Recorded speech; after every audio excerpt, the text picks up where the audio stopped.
ప్రజలకి అలర్ట్స్ ఇస్తున్నాం. ఏంది అంటే వీళ్ళు ఇలాంటి ఇప్పుడు కాదండి, ఒకవేళ వాళ్ళకి అలాంటి ఉద్దేశం లేకపోతే కిషన్ రెడ్డి గారు కావచ్చు, ఇక్కడ లోకల్లో ఉన్న అంటే కేసీఆర్ గారు కావచ్చు, బీఆర్ఎస్ నాయకులు కావచ్చు, ప్రతి ఒక్కరు గవర్నమెంట్ వచ్చినాక 10 రోజుల నుంచే, 10 రోజులు కాదండి, 2వ రోజు నుంచే మొదలుపెట్టారు ఈ గవర్నమెంట్ కూలిపోతుంది, ఈ గవర్నమెంట్ పాడైపోతుంది, శుభం పలకరమ్మ కూడా అంటే ఆచ అన్నట్టు ఇది ఎట్లుందంటే వీళ్ళ పరిస్థితి వచ్చిన దాన్ని ఇప్పుడు ఆ రోజు ఏమన్నారు హుందాగా అసలు 100 రోజుల వరకు వీళ్ళని విమర్శించము, మనం గవర్నమెంట్ నడవనిద్దాము, సో ప్రజల్లోకి వద్దాము అని చెప్పేసి అన్నారు.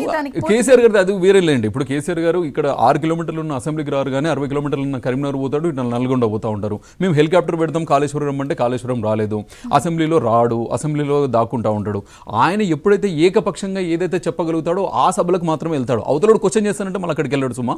సో కాబట్టి నేను ఏం చేస్తున్నాడు, నల్గొండ సభకి వెళ్ళినాడు, కరీంనగర్ సభకి వెళ్ళినాడు. అసలు కరీంనగర్ సభకి వెళ్ళినప్పుడు నిన్న ప్రజలు కూడా వాళ్ళు గమనించారు, 2 పిల్లర్లు కుంగితే కాదండి, ఒక మానవ శరీరంలో చిన్న హార్టే కదా, ఒకటేసారి అటాక్ వస్తే ఎందుకు మనము ఎంత ఇబ్బంది పడతా ఉంటాం. అంటే ఇప్పుడు కాళేశ్వరం అనేది అసలు మేజర్ 175 క్యూసెక్ల నీరు అనేది ఇప్పుడు ఇంత రాకేష్ గారు కూడా ఉన్నారు, ఎక్స్పర్ట్ గారు మొన్న కూడా డిబేట్ లో చెప్పినారు, సివిల్ ఇంజనీర్ ఆయన. సో ఆయన ఉన్నారంటే మేము కూడా చూసి మాట్లాడాల్సి వస్తుంది. కాబట్టి కాళేశ్వరం మేడిగడ్డ బారాజులోనే అసలు మెజారిటీ 90% ఆఫ్ ద నీటిని లిఫ్ట్ చేయాల్సింది అక్కడ నుంచే. అదే బొక్కబడ్డ తర్వాత, అదే కూలిపోయిన తర్వాత వాళ్ళు ఎక్కడి నుంచి చేస్తారు.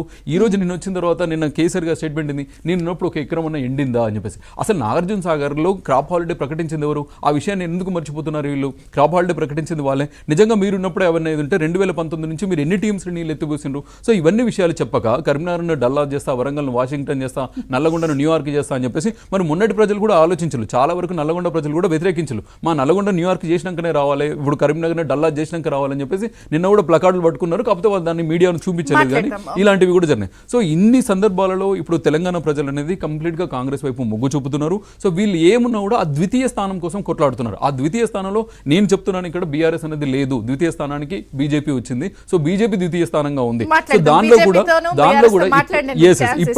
ఇప్పటి వరకు జరిగిన ఎవరైతే ఎలక్షన్స్ కోసం మీరు ఎంపీ కంటెస్టెంట్స్ డిక్లేర్ చేసిన దానిలో మీరు చూడండి, వీళ్ళు ఎక్కడ డిక్లేర్ చేస్తారో వాళ్ళు అక్కడే డిక్లేర్ చేసుకున్నారు. మరి వీళ్ళు మేము డిక్లేర్ చేసిన ఇక్కడ ములాఖత్ ఉంది కాబట్టి కదా, మ్యాచ్ ఫిక్సింగ్ ఉంది కాబట్టి మేము పోటీ చేస్తున్నామనే రాంగ్ ప్రోపగండాను ప్రజల్లోకి పంపించేసి మేమిద్దరం పోటీ పక్షాలమని చెప్పించుకోవడం